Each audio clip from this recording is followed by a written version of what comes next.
Merhaba arkadaşlar, hepiniz IEFT Talks webinarlarına hoş geldiniz. Bugün Kanada'da lisans, yüksek lisans programları ile başkent Ottawa'da yaşamı Carleton University'den Katie bizlere anlatıyor olacak. Lütfen sorularınızı questions kısmından sormayı unutmayın. Yes, Katie, the stage is yours now. Wonderful. Thank you so much. And thank you to everyone who is joining.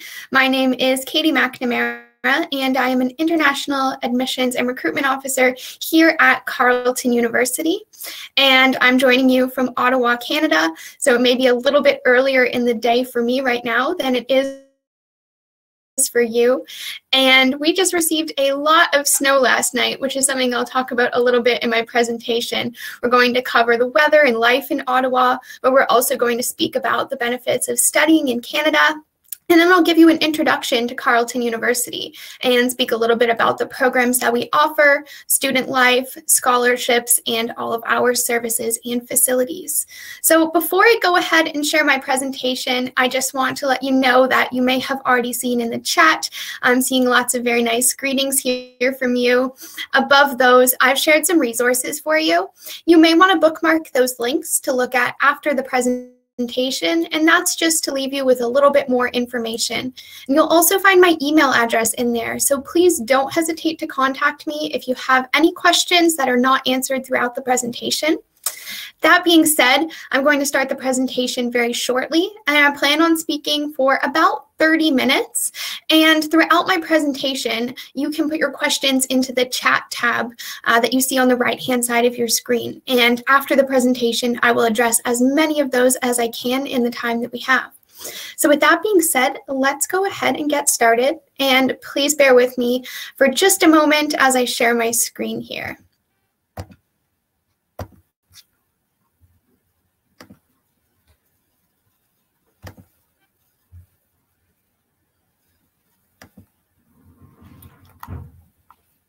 Okay, so hopefully you are now looking at my screen with the opening slide, and I've already introduced myself, but before I really dive in, I would also like to let you know that I'm actually a former student of the university myself. So I'll try to include a little bit of my own experience throughout the presentation, and just know that when I'm answering your questions as well, I can try to speak from my own perspective of what it was like to be a student at Carleton University.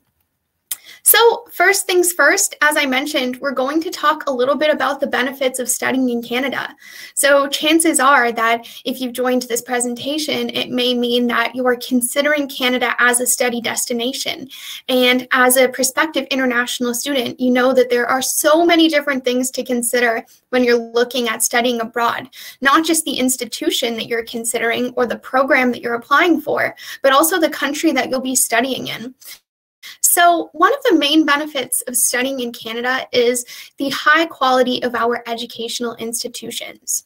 So Carleton is a publicly funded university, which means that we receive funding from the government that allows us to obtain cutting-edge technology and some really great research funding as well to make sure that we're staying up to date with all the changing trends in technology for our comprehensive programs. And when I say comprehensive, what I mean by that is we are a university that offers a large variety of different programs.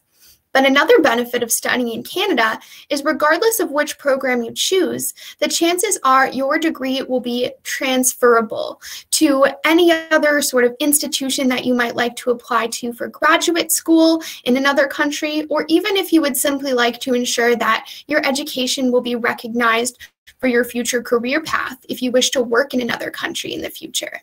So when thinking of Canada as a whole, one of those main benefits, again, is ensuring that your university degree will be recognized whether you choose to stay in Canada or whether you choose to continue your studies or start working in another country. That's very important to consider, that you'll be able to use your degree for the future that you're looking at pursuing. And lastly, this is a little bit more stereotypical, but certainly a stereotype that I would tend to agree with, and that is, you may have heard Canadians tend to be really friendly and welcoming people, and that Canada is a very diverse and multicultural country. And from my experience, all of that absolutely rings true. And a fun fact I really love to share with international students is that Canada was actually the first country in the world to multiculturalism as an official policy. So that's certainly evidence of the fact that our diversity as a country is one of our greatest strengths, and we really embrace international students with open arms here in Canada. So skipping ahead, I want to focus a little bit more on the city where we're located, because again, you have a lot to consider.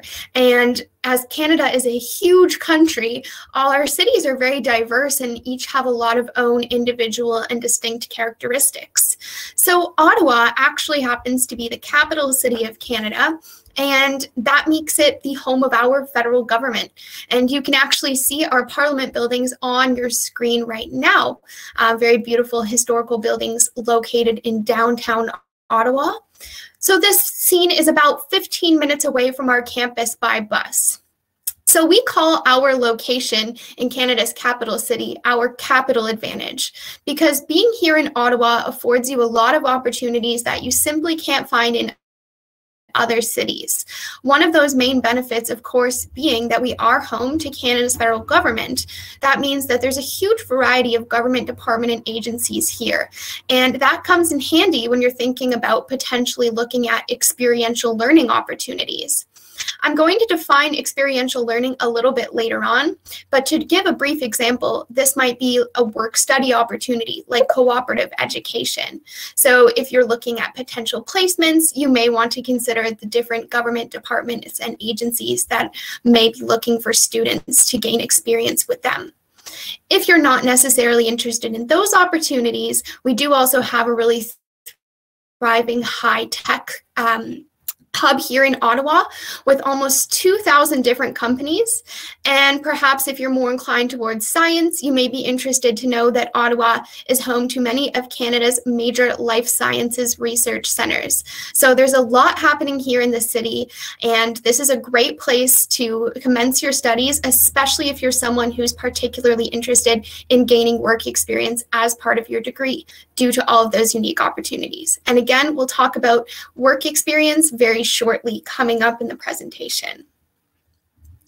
So that was a little bit about sort of the professional opportunities that would be available to you in Ottawa, but I also want to tell you a little bit about what life is like here, because if you're coming to a new country, I think it's important to be able to visualize yourself living here and what you may be doing outside of the classroom or outside of the academic side of your experience here. So on your screen, you can see some photos of our city. Right in the center, you see downtown, which again, that would take you about 15 minutes to get to from our campus by bus. Now, if you remember from the beginning of the presentation, I mentioned that we got a lot of snow here last night in Ottawa, and a question I get asked a lot is about the weather here in Ottawa.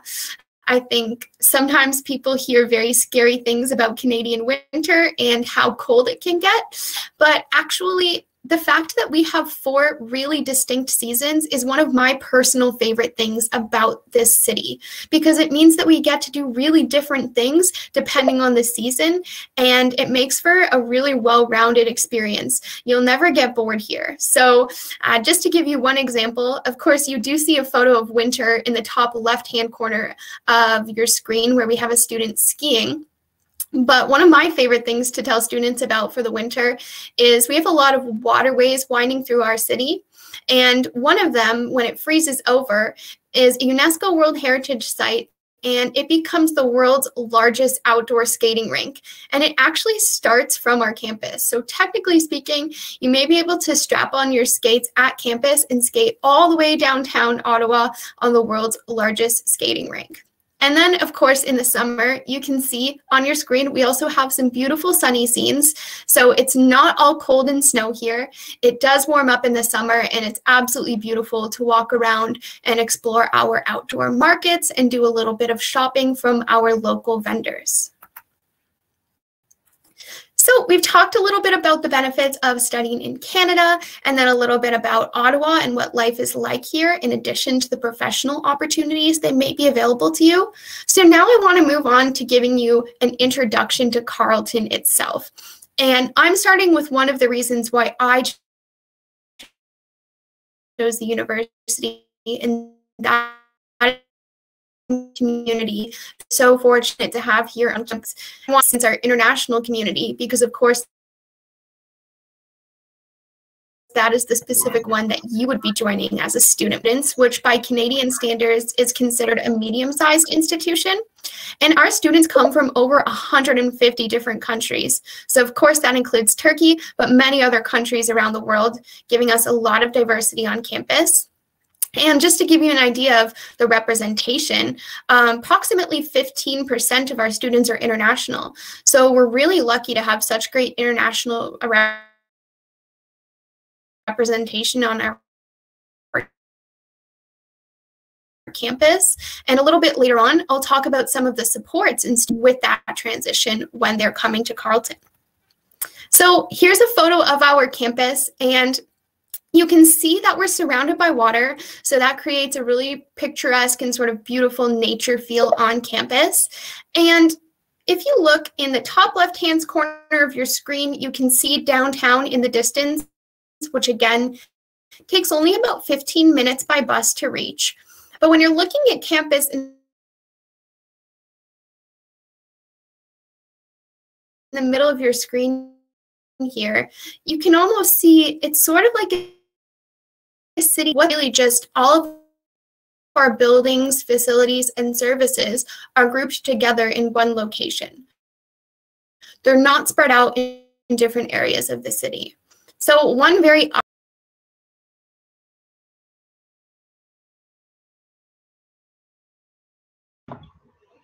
Evet arkadaşlar, Kate teknik bir problem yaşıyor. Biraz beklemenizi rica edeceğiz.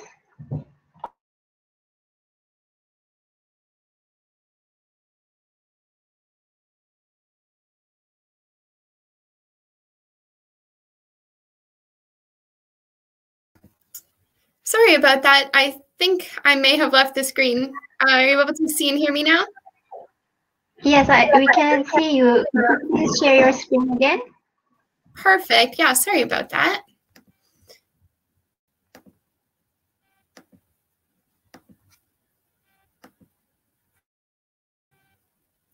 Are you able to see the screen okay now?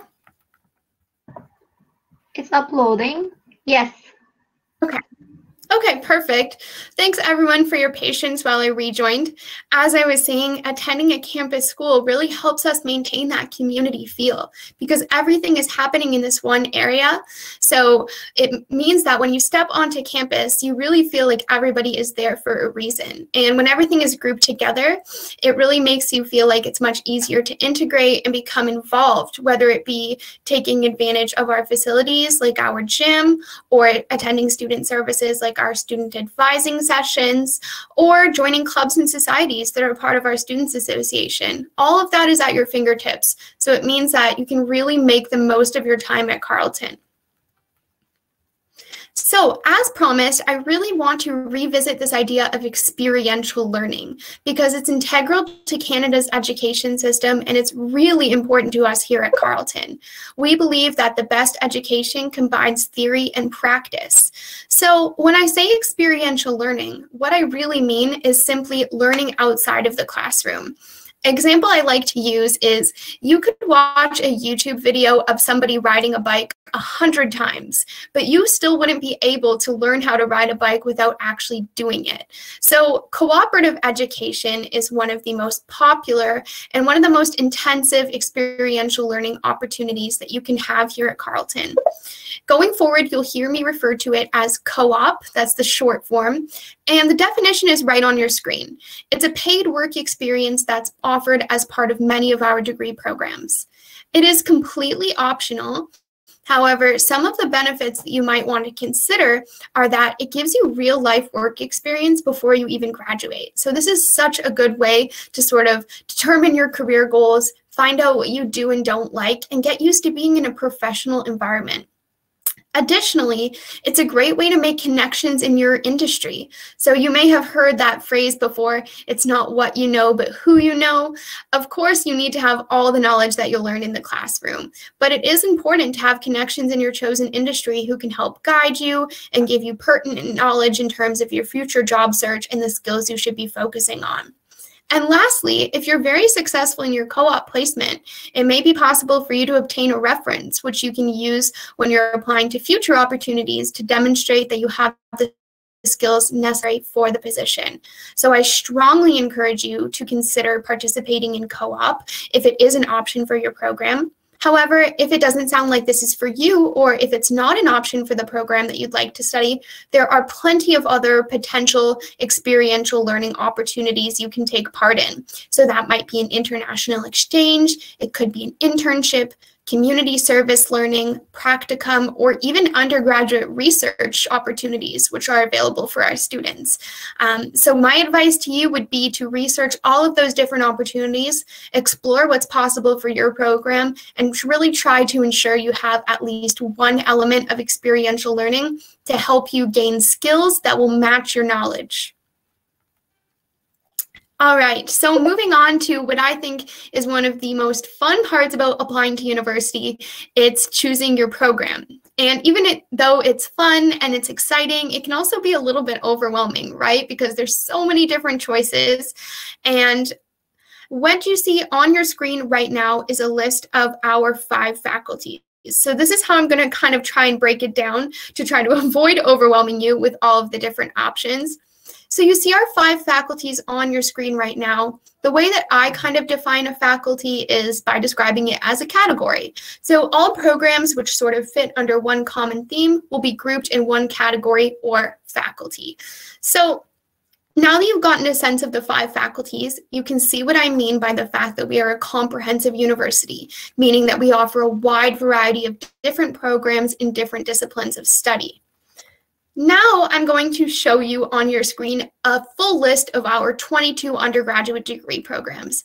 And remember, you will see some of these are somewhat similar or may fall under a common theme. So if you see that, chances are they may be in the same faculty. Now, 22 undergraduate degree programs may look like a lot, and it is, but I would also like to expand on this and let you know that when you take into account all of our different concentrations, minors, streams, and specializations, you actually have over 100 different possible combinations to choose from for your undergraduate degree program here at Carleton. So in that sense, it's almost possible to kind of customize your education and add different elements based on what you're interested in learning. So I'm going to give you a personal example. When I was a student at Carleton, I did a Bachelor of Arts program, and my major was criminology and criminal justice. And with that, I also included a focus, which was psychology, meaning that I was looking at my major through a more psychological lens. And in addition to that, I also had a wide variety of electives, which are courses that you're able to choose as long as you meet the prerequisite requirements. So they may not necessarily be directly related to your major, but they're chosen based on your interests. So because of those elective courses, I was able to study, in addition to criminology, criminal justice, and psychology, probably about 8 different other topics that were not necessarily directly related, like philosophy, law, sociology, anthropology, and religion, just to name a few examples. To give another example of a different program that you could customize based on your interests, engineering is very popular here at Carleton. We have a variety of different streams to choose from, like aerospace, civil, mechanical, and environmental. And once you select your stream, you may also decide if you would like to add co-op, which is one of those experiential learning opportunities we just spoke about a few slides back. So again, depending on what you'd like to learn and the more specific interests that you may have associated with that topic, you can really pick and choose in many cases to ensure that your education is customized based on what you would like to learn. So I want to give you a brief overview of the admissions requirements.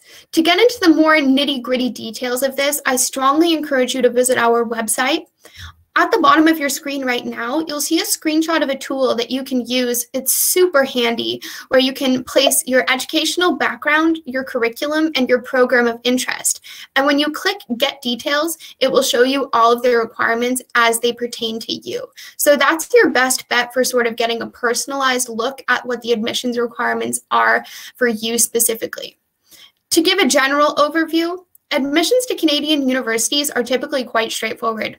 The main documents that we'll be looking for are your high school transcripts and your English language test score.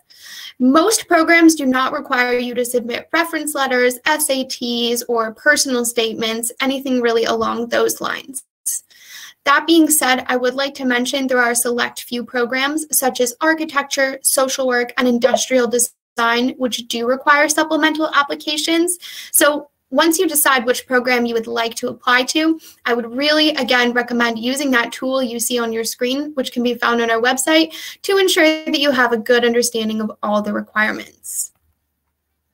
You just heard me mention that English requirement, so you will be asked to submit an ESL test score as part of your application. And you can see all of the tests that we accept and all of the required scores. Now, on your screen, you do not see Duolingo. However, I would like to mention that we are accepting Duolingo for fall 2021 admission, and you can find the required scores on the ESL website that you see linked at the bottom of your screen. So just make sure that you have a good understanding of the scores that are required for the test you choose to take, and then you can submit that along with your application. In terms of how to apply, I'd like to give you a very brief overview of the actual steps in the process. So your application will be completed online, and there's two ways to apply. You can do it directly through our website at 360.carleton.ca, or if you're applying to more than one university in this province of Ontario, I would suggest using OUAC, which is the second link you see there. And this allows you to apply to more than one university at a time. The second step after you submit your application online will be to upload those required documents that I mentioned. So again, that's your high school transcripts and your ESL test score. And then the third step is to continue monitoring your application through your online student portal for any further requests from your admissions officer or any decisions that have been made on your application. Just to give you a brief overview of tuition, this does depend on the program that you're applying to. So once you get a better sense of what you'd like to study, you can visit our website to see a more exact number. And you can also find the fees for residence. So if you're considering living in residence, which includes an all-access meal plan, you can find those fees on our website. And I'll be speaking a little bit more about our residence program on a future slide coming up. So we just spoke about tuition, and when you're thinking about what you're going to be investing in your education, it's really important to also consider the types of scholarships that might be available to you. And I'm really proud to say that Carleton has one of Canada's most generous scholarship programs. And last year, we rewarded over $24 million in scholarships and bursaries. So it's really exciting to see that go out. And you'll be glad to know that we have automatic entrance scholarships, which means that you do not need to submit a separate application. So the way that it works is if you apply to us directly out of high school, we will automatically consider you for one of these scholarships. And they're merit-based, meaning that we're awarding them based on your grades. So you can see that the scholarships are awarded depending on the grade range that your average falls into. So this is your overall average that we calculate. And then we award a scholarship if you are eligible for one with the corresponding amount. These scholarships are renewable. So that means that they're awarded every year of your four-year degree. To give an example, if you achieve the highest scholarship we award automatically of $16,000, that means that you would get $4,000 every year as long as you maintain your grades for every year of your four-year degree. And you can visit our awards website, which is linked at the bottom of this screen, for more information. Now, I want to talk a little bit about our student services because this is another reason that I'm really, really proud to work with Carleton. We were ranked by Maclean's, which is a widely regarded news source here in Canada, in the top 3 universities in Canada for overall student satisfaction. And those results come from the students themselves, because they're calculated from a student satisfaction survey. So it's really amazing to see that our students are benefiting from our services, and that's something we are always striving to improve. So there's way too many for me to go over them all in detail right now. So to give you a few brief examples, the one I'll start with would be most relevant to you. It's our International Student Services Office. And as you might have guessed from the name, they are dedicated to serving students just like you. So they're there specifically for you, and they can assist you with a variety of things like immigration. So when you're applying to your study permit, they can guide you on that. They also offer a mentorship program. So if you'd like to be paired with an upper year student who is also international, that's a great opportunity to get some support with your transition to university. And they also do more fun initiatives like social and cultural events if you'd like to meet some fellow international students and experience some Canadian culture with them. Other services that we offer are health and counseling services right on campus. We, of course, have academic advising. We also offer services for students that have disabilities. And we have an amazing Carleton University Students Association, which I mentioned earlier, and they have over 200 different clubs and societies for you to consider joining. So there really is something for everyone, but just in case you didn't find what you were looking for, another amazing way to get involved on campus is by creating your own club or society, and you would be absolutely encouraged to do that.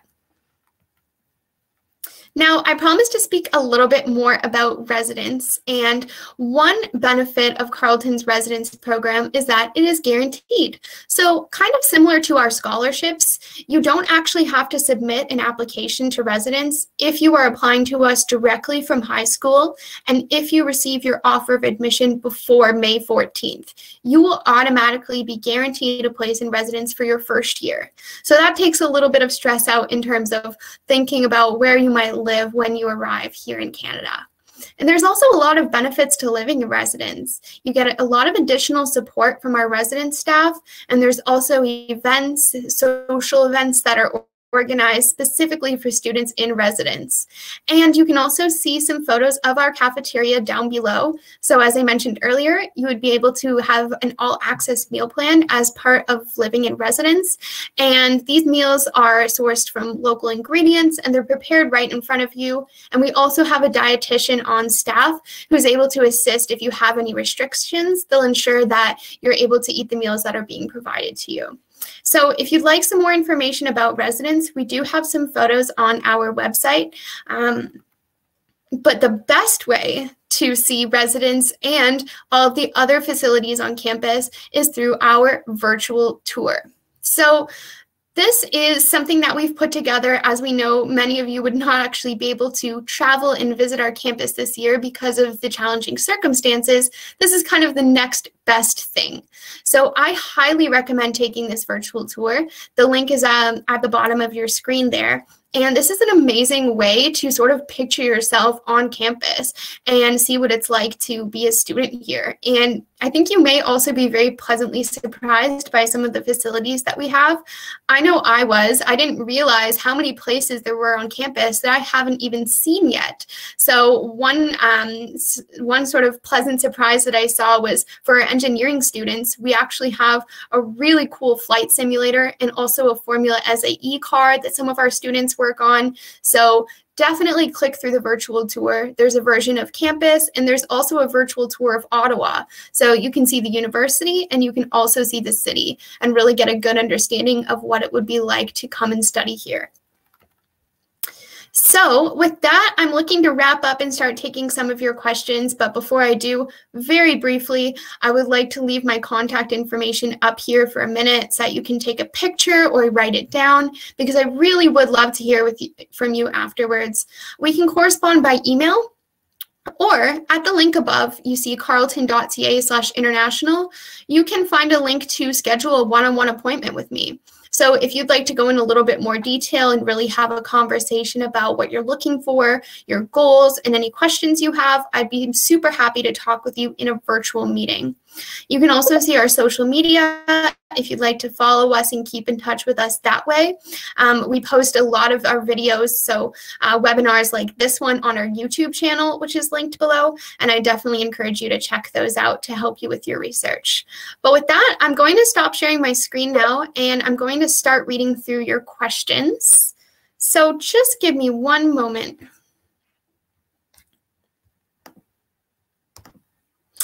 Okay, great. So I'm just moving over to the questions tab now, and I believe we have about 15 minutes to go through these. So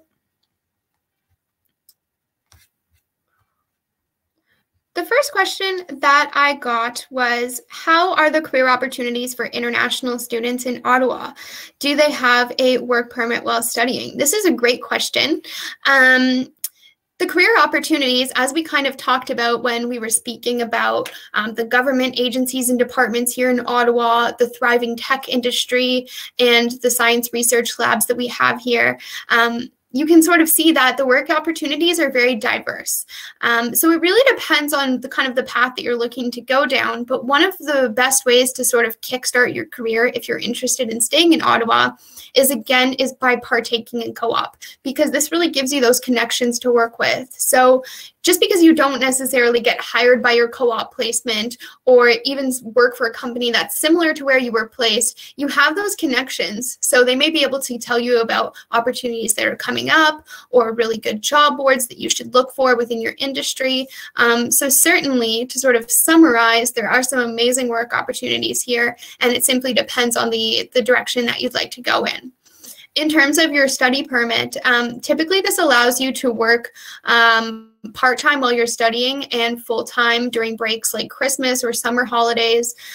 In terms of a work permit, however, you do need to secure a work permit if you would like to participate in co-op, and you do need to secure a work permit if you would like to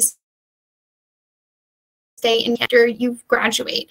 And that is something that our International Student Services is able to provide you with some information on the process. I love this next question. Does Canada really have cash that is called loonie and toonie? Yes, that is true. I hope I have an accurate historical understanding of why those coins are called that. A loonie is a $1 coin, and it has a photo of a loon on it, which is a bird that appears in many of our lakes here in Canada. So I believe that's how the loonie got its name, because of the photo of a loon. And a toonie is a $2 coin. So my understanding is that it's just kind of a play off of the loonie. But yes, that's absolutely true. And you will never hear somebody say $1 or $2 here. It's typically everybody will say loonie and toonie when they're referring to those coins. So that was a really fun question.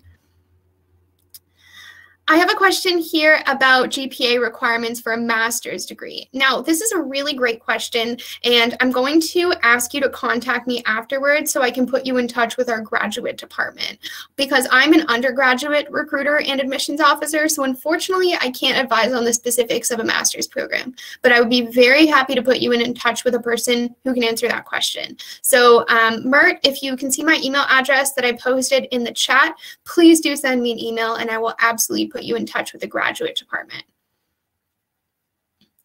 Another great question here. How are accommodation expenses in Ottawa when we compare with other big cities?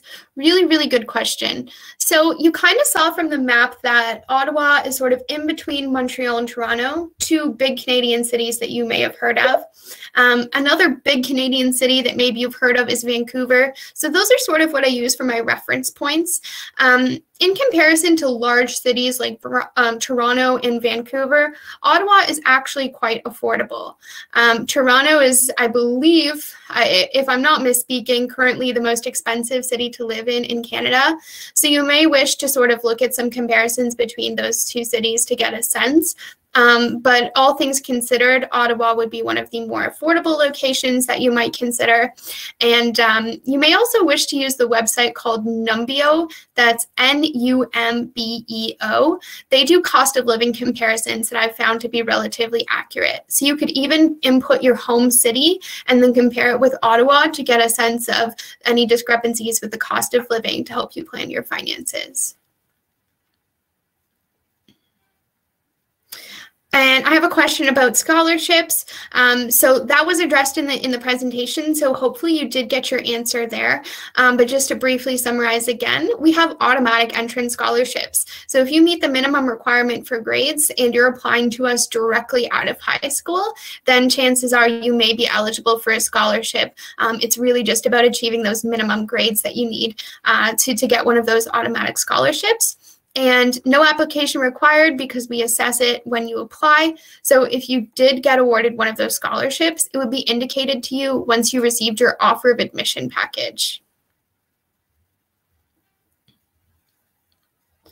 I have another question about master's programs here. So again, I'm going to kindly ask you to send me an email and I'll put you in touch with our graduate department and ensure that you get the answer that you're looking for. And I do apologize that I can't be of more assistance with those. So I'm going to skip the next couple of master's questions that I've got here. Now I see a question about the duration of co-op. I'm really glad you asked this because I realized I did not cover this. Co-op occurs in terms, so you may have several different work terms throughout your degree program, and they will add up to between 12 or to 20 months of work experience. So to sort of kind of generalize, you will gain at least 1 year in total of work experience, but that could be all the way up to 20 months. It really depends on the work study pattern for your program. So you may also have kind of realized from me saying this that doing co-op does extend the time you'll be in university a little bit longer. So instead of taking 4 years to graduate, you may take closer to 5 years to graduate, but that is because you're gaining work experience. So certainly it's important to kind of consider the value of that. SAT is not required to apply to Carleton University. Just to kind of reiterate the admissions requirements, very generally speaking, those would be your high school transcripts and your ESL test score. Is there a law department in Carleton? Really good question.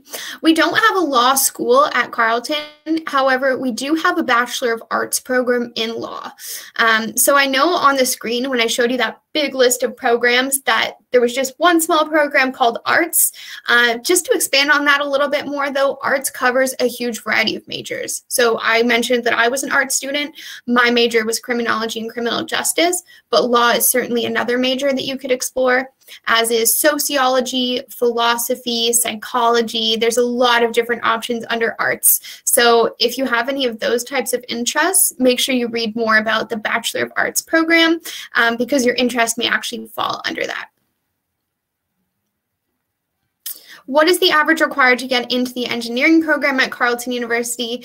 This depends on the curriculum that you're studying. From your question, I'm not entirely sure if you're doing Turkish National Diploma or if you're studying another curriculum like A-levels or IB. However, if you would like to send me an email and tell me a little bit more about your personal circumstances, I'm very happy to go into more detail. So anybody with a little bit more detailed kind of admissions questions, please send me an email. Tell me what school you're attending and what curriculum you're studying, and I'll be able to respond with a little bit more detailed guidance.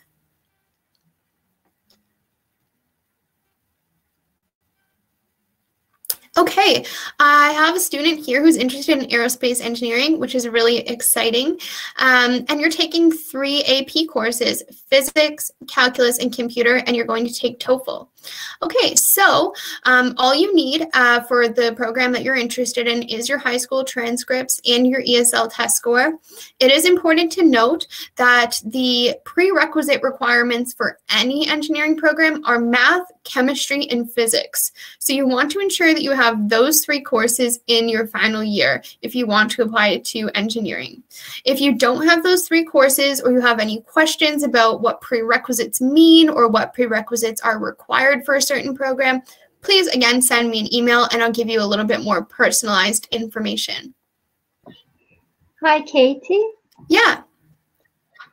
We can extend the webinar session like 10 minutes, 15 minutes, so you can take your time and slowly answer. Okay, thank you so much. That's great. I'm seeing a lot of really good questions here, so we'll definitely do our best to cover all of them. And then perhaps before I leave as well, I'll try to put a few more links in the chat for you. For those of you who are interested in graduate studies, I can share a little bit more information there. Okay, we have a really good question about English requirements here. So I believe that this student is asking whether we offer a foundation English program. I'm really glad you asked this because, again, I didn't spend too much time on the ESL slide. So there are two ways that you can be admitted to your degree program when you're submitting an ESL test. So you can achieve the minimum scores that are required for the test that you provided, and then you'll go directly fully into your degree program in your first year. However, if you achieve slightly below the minimum scores, but still within a specified range, then you may be able to be admitted with what we call an ESL requirement. An admission with an ESL requirement means that you will take some English language foundation courses in your first year to help you improve your level of English and make sure that you're able to be set up for success in your degree program. So there's 3 different categories for placement in an English foundation program. So depending on the category that you are placed in, and it's based on your ESL test score that you submit to us, you will take some ESL courses alongside a few courses from your degree program. And once you pass those courses with the required grades, you'll go fully into your degree program. Certainly not a bad option. In fact, it can be a really great option to help you feel more confident with your English. So just make sure that if you think you may be going that route, if you may be falling into admission with an ESL requirement, make sure that's available for your program. It's available for most programs, but certain programs like journalism, you need to meet the minimum requirements. You cannot be admitted as part of a foundation program. So just double check and make sure that you can be admitted with ESL foundation. And again, that's on our website. And I see a question here about not having AP, SET, or IB. That's not a problem. You can certainly apply if you studied the Turkish National Diploma. We will absolutely take a look at those transcripts. So it's not necessarily a requirement to have studied AP, SAT, or IB. We really just want your high school transcripts, regardless of the curriculum that you studied. We'll look at those grades, and then we'll take your ESL test score into consideration. And I have another question about scholarships here. So are there scholarships that cover more than $4,000 US? So our scholarships range from Canadian dollars. Our scholarships range from $4,000 to $16,000. So that's kind of the range, again, depending on your grades. The maximum you can get each year would be the $16,000 scholarship awarded over 4 years. That's $4,000 each year. That's the maximum for our automatic entrance scholarships. We do have another set of scholarships, and they're called prestige scholarships. So these are more competitive. They do require an application, and they're awarded for a larger amount. So in addition to your grades, we want to see really strong grades for those prestige scholarships. We also want to see any extracurricular activities that you've partaken in. So this might mean if you've done any volunteering, or if you've done, any athletics, anything like that, any sort of musical or creative initiatives, you can put all of that on your application to increase your chances. So yes, we do have larger scholarships, although they are more competitive. You are absolutely welcome to apply for those. How much is the tuition fee for a Canadian? So this does depend on the program that you're interested in. So what I can do is I'll share the website for our domestic tuition in the chat afterwards when I'm wrapped up finishing the questions here. And I'll just make a quick note to do that now. Domestic tuition. And that way you can take a look at domestic tuition, which you would pay if you happen to be a Canadian citizen. Okay, I have a student here who's interested in starting university in fall 2022 and asking when you should make your application. So typically the best time to apply would be early, of course. We always recommend applying early. So I would say around December time would be a great time to submit your application. Typically the deadline is April 1st, but if you apply in December, you're giving yourself a better chance at potentially getting a conditional offer, which will allow you some more time to make your decision. And then you'll just submit your final grades to us to show that you've maintained them. And after that, you can go ahead and register for classes once registration opens. So I certainly would encourage you to apply early, and December is a great time to start thinking about doing that.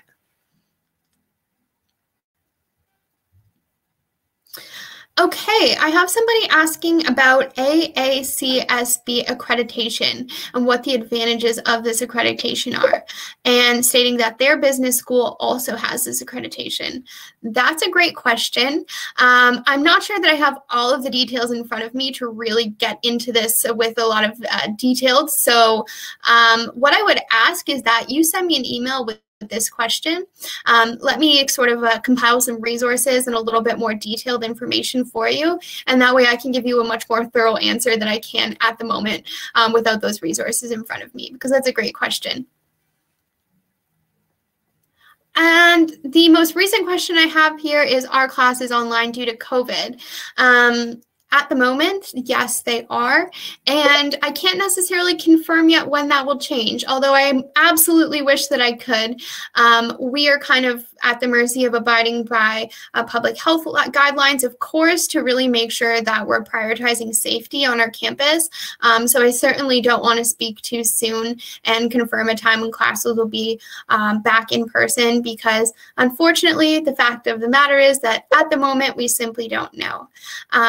But that being said, what I will say is we're constantly looking to improve our online teaching methods. Our professors have done an amazing job of shifting to online learning.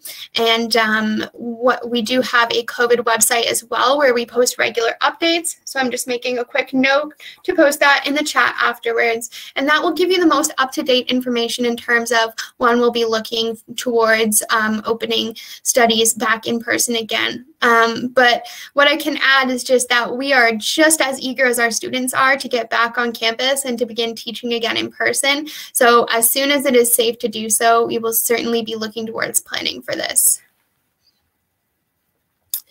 And I have a student here asking, can we currently study at public language schools?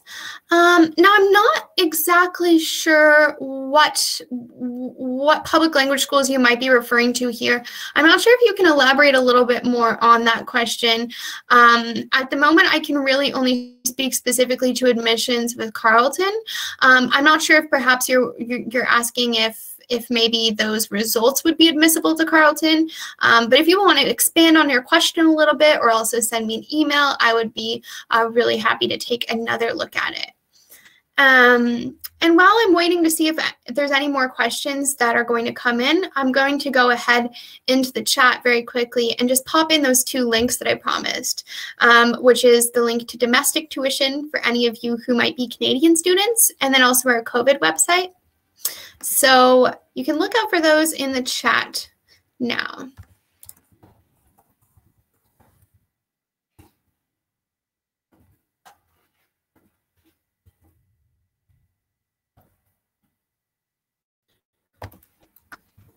So I've just posted the link to our domestic tuition in the chat for that student who it sounds like you may be a Canadian citizen and you would not be paying international fees. And I've also put the link to our COVID website, where you can find regular updates about online learning initiatives and our response planning. And I've got another question in the chat about master's programs. So I know a few of you had questions about grad programs that I unfortunately wasn't able to assist with. So another link that I'm going to put in right now is to our graduate admissions webpage. So I think that you'll find a lot of the information that you're looking for on that webpage. However, if you don't, I'm also typing in the graduate department email, which is just graduate.studies@carleton.ca. So if you don't catch that, of course, you can still email me if you want to be connected with the graduate department, but the email is in there now for those of you who had questions about grad programs. And I've got one more question here, so I'll answer this and then spend a few minutes seeing if any others pop in, and then we can wrap up. I see a great question about working part-time. So the student would like to work part-time and would like to know if coronavirus will have any impact on their job opportunities. So that's a really good question. There's a lot of different factors at play here. You know, firstly, if you're actually able to travel to Canada safely, of course, what types of businesses are open at the time. Currently, we're on sort of a color-coded system here in Ottawa. So that means different regions in the province are assigned different color codes, and the color code that you're in depends on what's allowed to be opened. So today, we are actually just starting to reopen some of our businesses after being placed in the orange color code. The entire province has been in lockdown for a few weeks now to get the second wave of the virus under control. So depending on, sort of what color code we're in at any given time, whether businesses are open, all of those factors would have an impact on whether or not job opportunities might be available for you. So it's a little bit difficult for me to give you a yes or no answer at this time. I think that the safest answer is to be fully transparent and say that, yes, certainly there is an impact because of the virus here. And just like the university, I think the city is really prioritizing safety. So going forward, I just really advise you to monitor that COVID website that I posted in the chat. Those are all the updates kind of related to Carleton University, but also to monitor the news here in Ottawa, see how the situation is unfolding and how our government is handling the situation as well. All of those resources should be able to give you a better understanding of what's happening here in the city and what type of opportunities will be available and safe to participate in when you travel to Ottawa. And I see a final question here about scholarships for masters. So again, I do apologize. Unfortunately, I am not the correct contact for any graduate program information because I'm an undergraduate advisor. However, I did post the website for our graduate studies in the chat tab. And I also posted an email address where you could direct that question. So you are most welcome to send an email over to our graduate department for some more information on the scholarships that they might have available.